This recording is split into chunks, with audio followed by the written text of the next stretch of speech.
Ministração feita por John D. Lake, em 16 de abril de 1916, em um domingo. O título: A Segunda Coroação. Leitura de Apocalipse capítulo 5. E vi na mão direita daquele que estava sentado sobre o trono um livro escrito por dentro e por fora, selado com 7 selos. E vi um anjo forte proclamando com uma grande voz: Quem é digno de abrir o livro e de desatar os seus selos? E ninguém no céu, nem na terra, nem debaixo da terra era capaz de abrir o livro, nem de olhar para ele. E chorei muito, porque nenhum homem foi achado digno de abrir e ler o livro, nem de olhar para ele. E um dos anciões me disse: Não chores, eis que o leão da tribo de Judá, a raiz de Davi, prevaleceu para abrir o livro e desatar os seus 7 selos. E olhei, e eis que no meio do trono e dos 4 animais, e no meio dos anciões, estava um cordeiro, como tendo sido morto, tendo 7 chifres e 7 olhos, que são os 7 Espíritos de Deus enviados a toda a terra, e vivo. E ele veio e tomou o livro da mão direita daquele que está sentado no trono. E quando ele tomou o livro, os 4 animais e 24 anciões prostraram-se diante do cordeiro, tendo cada um deles harpa e taças de ouro cheias de incensos, que são as orações dos santos. E eles cantavam um cântico novo, dizendo: Tu és digno de tomar o livro e de abrir os seus selos, porque fostes morto, e com seu sangue comprastes para Deus homens de toda a tribo, e língua, e povo, e nações. E nos fizestes para nosso Deus reis e sacerdotes, e reinaremos sobre a terra.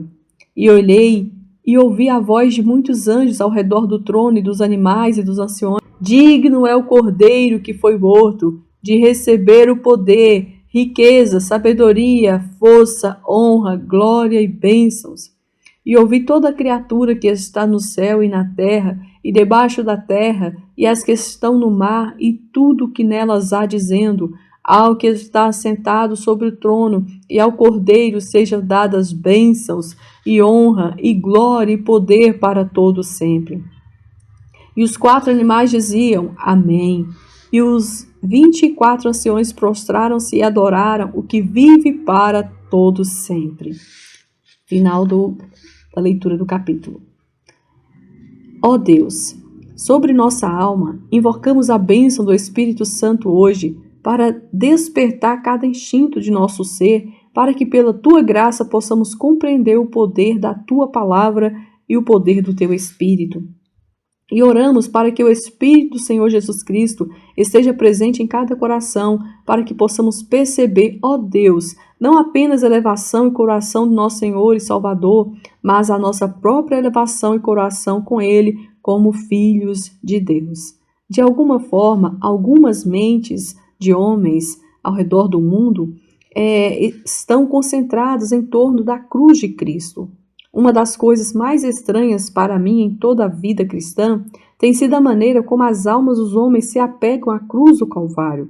E às vezes senti que essa é uma das grandes razões pelas quais houve tão pouco progresso na vida cristã mais elevada. Acredito que o triunfo de Jesus começou na cruz e termina somente quando a raça humana, como ele recebe de Deus o Pai, por meio dele a graça, o poder e a glória de que Deus os torna filhos de Deus à sua semelhança. Há um longo caminho entre a cruz do Calvário e o trono de Deus, mas esse é o caminho que Jesus percorreu e esse é o curso para todas as outras almas do homem. Bendito seja Deus! Estou feliz que Deus nunca está apressado, Ele tem muito tempo. Poucos anos fazem muita diferença nessa vida, mas Deus tem tempo de sobra para a elevação da alma, para o perfeito ensino de cada coração, até que esse coração entre em um uníssono tão completo e perfeito que a natureza do homem seja completamente transformada na natureza de Jesus Cristo.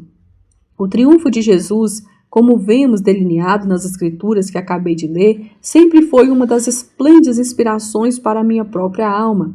Parece-me que, se não tivéssemos tido permissão para ter essa visão antecipada daquele triunfo final do Filho de Deus, poderia ter havido em muitas mentes a concepção de que, afinal, A vida e a morte de nosso Senhor Jesus Cristo não foram um triunfo perfeito como de fato foram.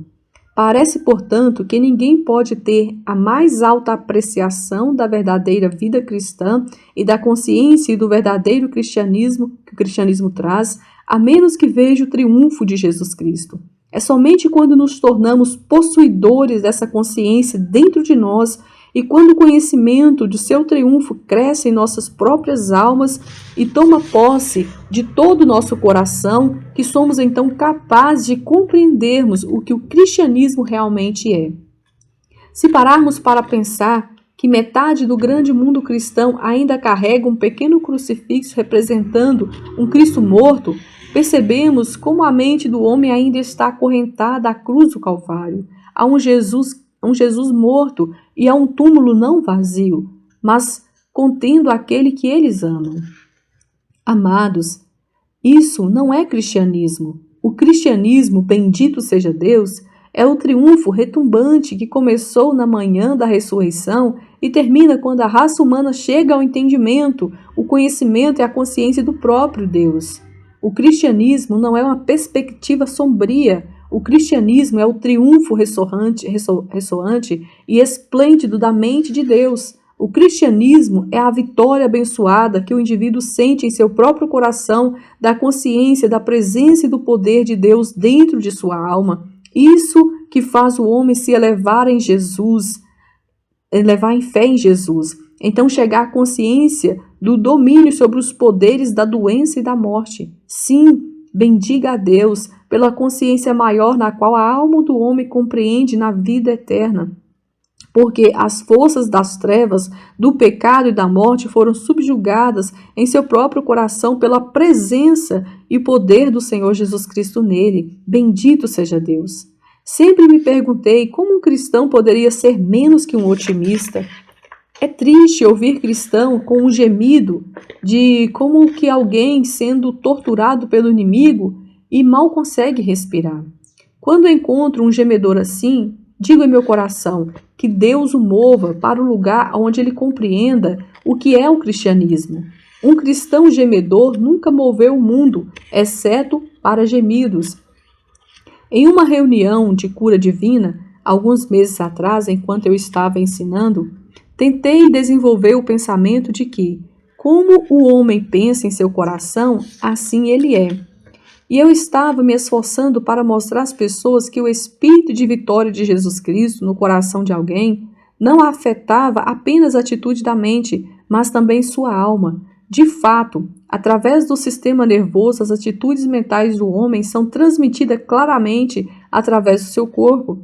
A atitude da nossa alma tem muito a ver não apenas com o nosso estado mental e nossa vida espiritual, mas também com a nossa saúde física. De fato, parece-me que, à medida que o espírito do homem está sintonizado com Deus, todo o desenvolvimento de sua vida estará em harmonia com seu espírito. A atitude de sua mente estará de acordo e a condição do seu corpo será uma revelação da atitude de sua mente. Essa é a razão pela qual sempre me esforcei em minha pregação para levar a mente do homem à consciência do triunfo, da consciência de vitória, ao poder da maestria. Parece-me que há um grande esforço superficial no mundo para elevar-se a um certo estado de consciência, que é semelhante a um homem que se agarra às próprias botas e tenta pular a cerca. Amados, o segredo do cristianismo é o segredo de Jesus Cristo possuir o coração do homem. O homem está rendido a ele para que sua vitória, sua consciência, o seu poder possuam espírito e mente de tal ser.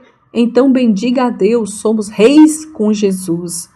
Não porque dizemos que somos reis, mas porque sabemos que somos reis e porque sentimos que somos reis pela graça de Deus e seu poder atuante em nós. Falamos de maestria não porque estamos nos esforçando para elevar nossa consciência ao lugar onde podemos possivelmente conceber a maestria, mas porque o espírito de maestria nasce dentro do coração. O verdadeiro cristão é um lutador real. Ele é aquele que ama entrar na disputa com toda a alma e levar cativa a situação para o Senhor Jesus Cristo. Ele conta, ele conta a, his- eles contam a história de um antigo oficial inglês. Ele era um indivíduo muito importante e não gostava de ter que explicar suas ordens. E ele tinha em seu comando um certo irlandês inexperiente e que estava tentando vencer o idioma daquele oficial.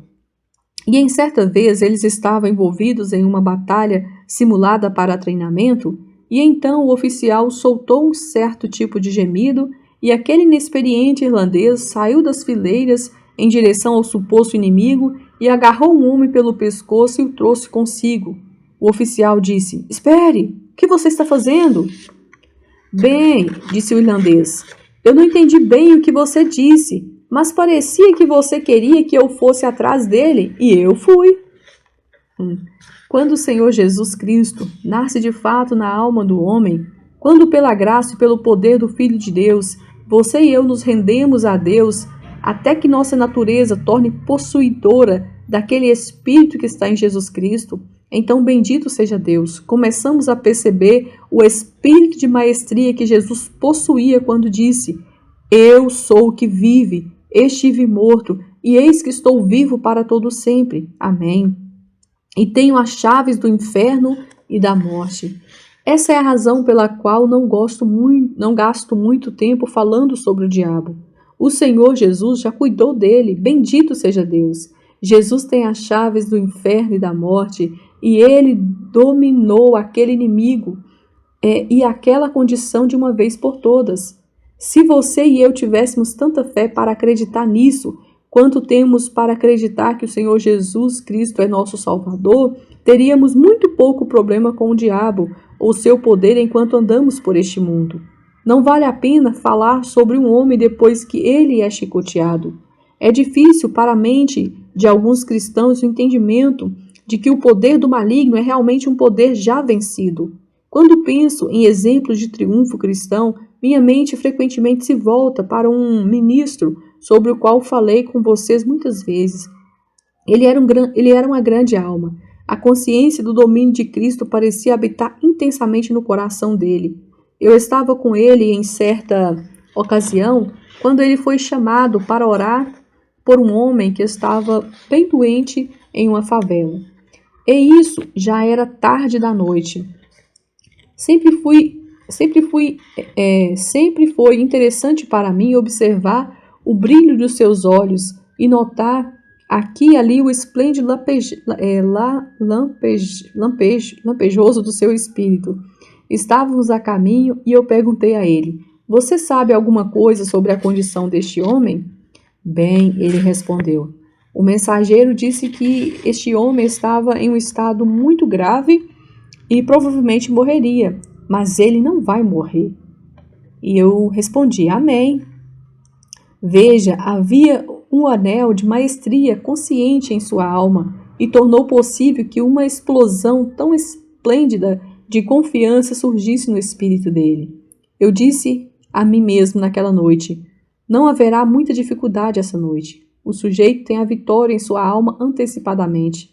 Quando finalmente nos ajoelhamos ao lado do homem e ele colocou as mãos sobre ele e clamou a Deus poderoso para libertar o homem, senti o lampejo do seu espírito e soube, antes de me levantar de meus joelhos, que aquele homem estava curado, e de fato estava. Quando não cremos em Jesus como deveríamos, então curvamos nossas cabeças diante do inimigo vencido. Falhamos por falta da fé na compreensão de que Cristo é o Mestre.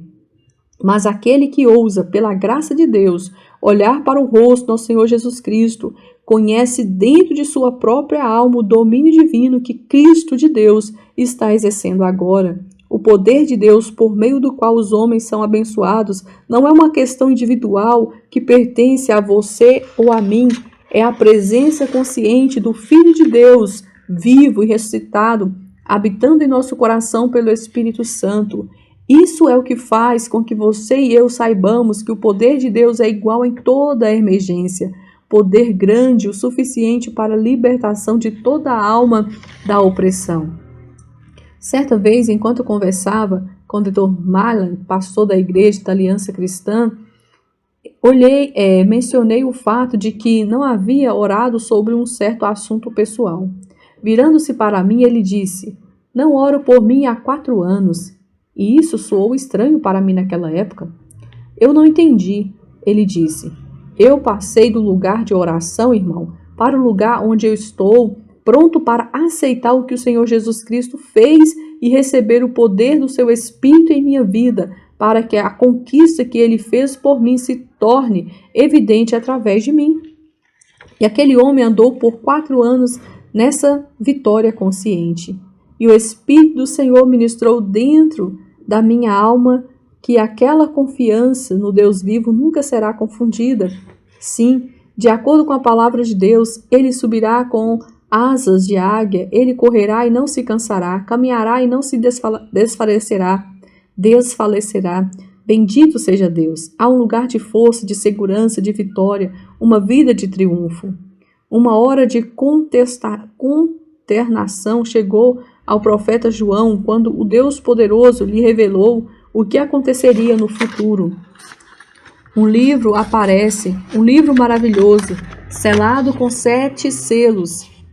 Um anjo com uma voz de trombeta prossegue para proferir uma proclamação. Quem é digno de abrir o livro e desatar os seus 7 selos? E a humanidade ficou estupefada.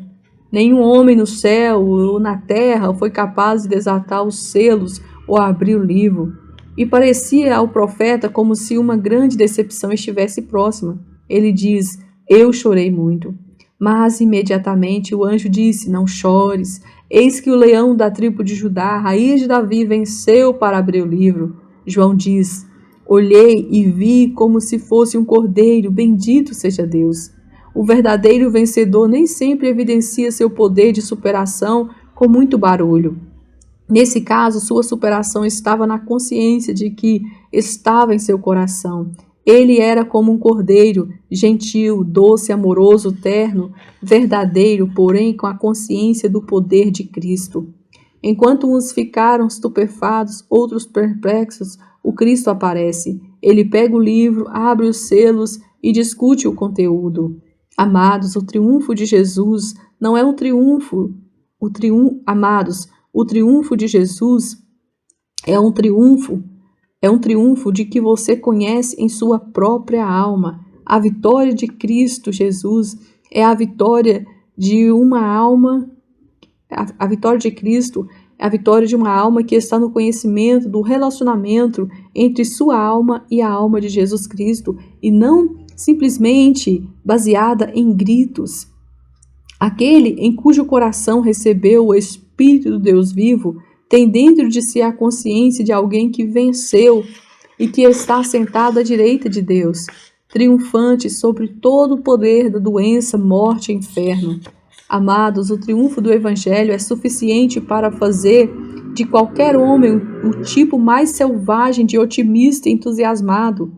Disse de Napoleão Bonaparte que, quando ele era primeiro conselheiro da França, ele procedeu a se proclamar imperador da França.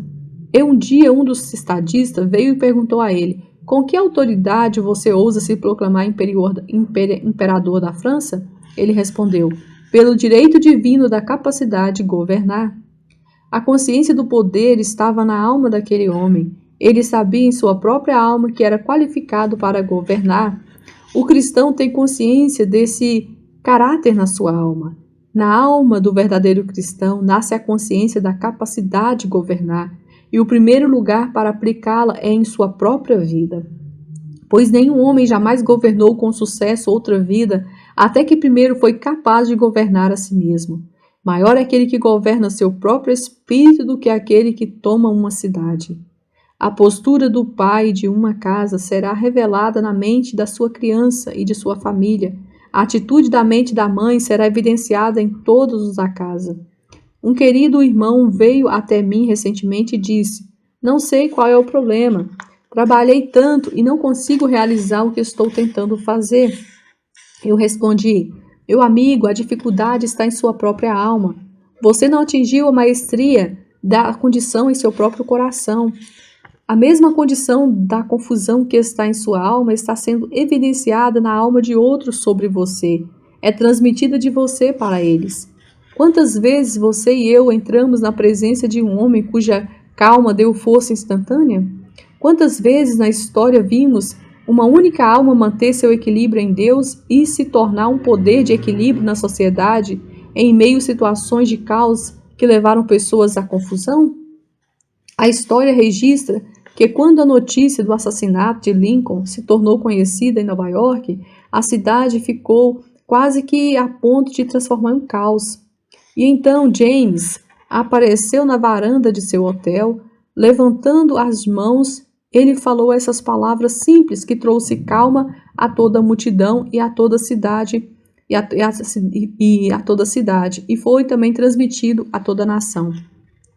Deus é nosso rei e o governo de Washington ainda vive.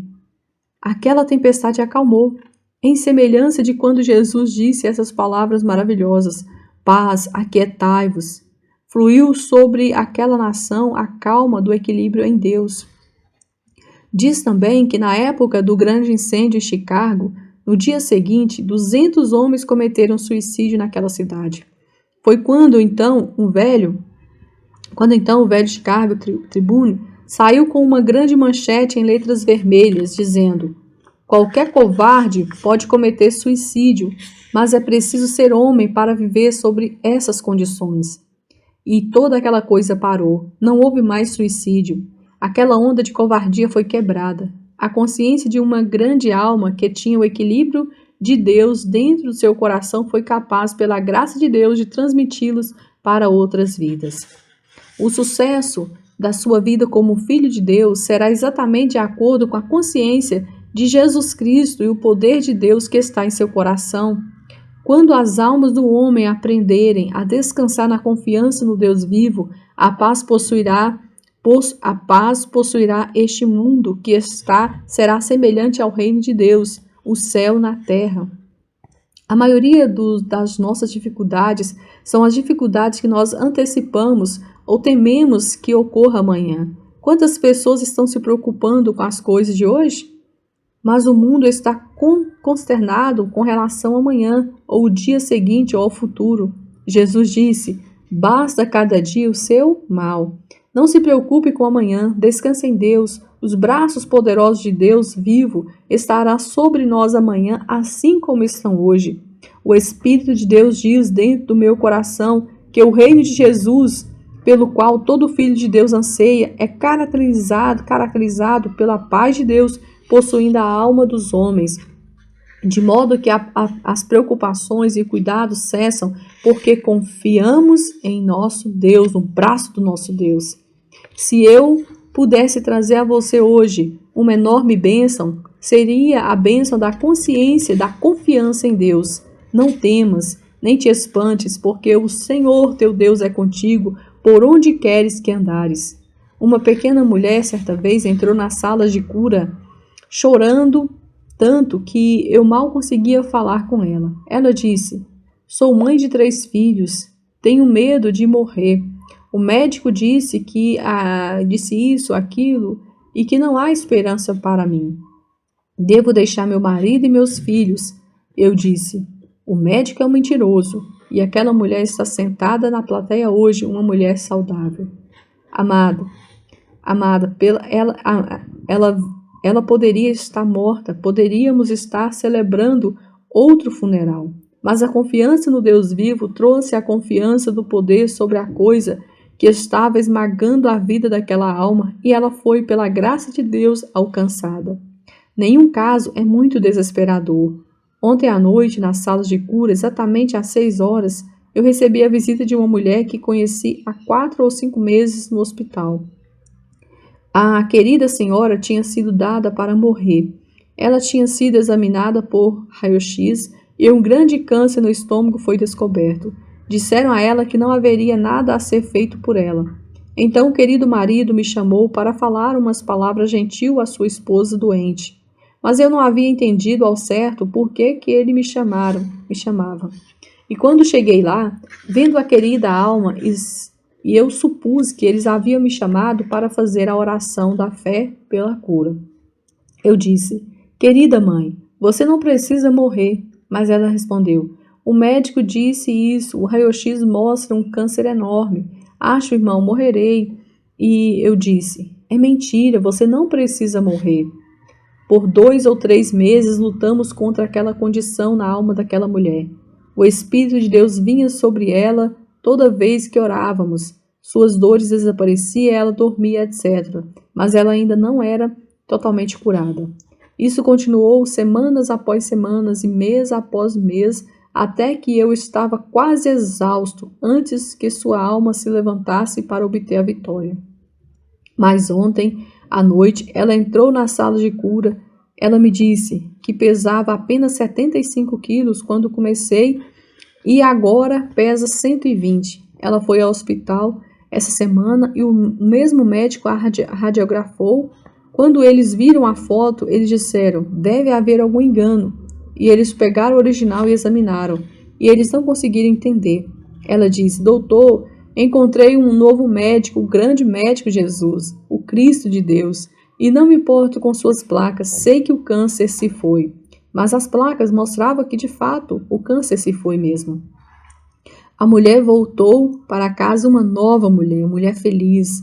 Mas, amados, a vitória só veio quando a consciência do poder de Jesus Cristo tomou posse do coração daquela mulher. Bendito seja Deus. Não um Jesus morto, mas um Jesus vivo. Não um sepulcro com um homem morto dentro, mas o Cristo glorioso, ressuscitado e presente em seu e no meu coração. Jesus Cristo vive, bendito seja Deus, não apenas à direita de Deus, mas Jesus vive em sua alma e na minha. A vitória que ele alcançou é evidenciada não somente pela declaração: eu sou aquele que vive, estive morto e eis que estou vivo para todo sempre. Essa foi a sua peculiar e hoje Jesus dá aos filhos de Deus o fruto dessa vitória, que é a consciência de que ele vive e reina, vive e reina, e que pelo poder de Deus o pecado, as trevas, a morte, o inferno se tornaram obedientes ao cristão através do Espírito de Jesus Cristo nele. Louvado seja Deus, que Deus te abençoe muito em nome do Senhor Jesus Cristo.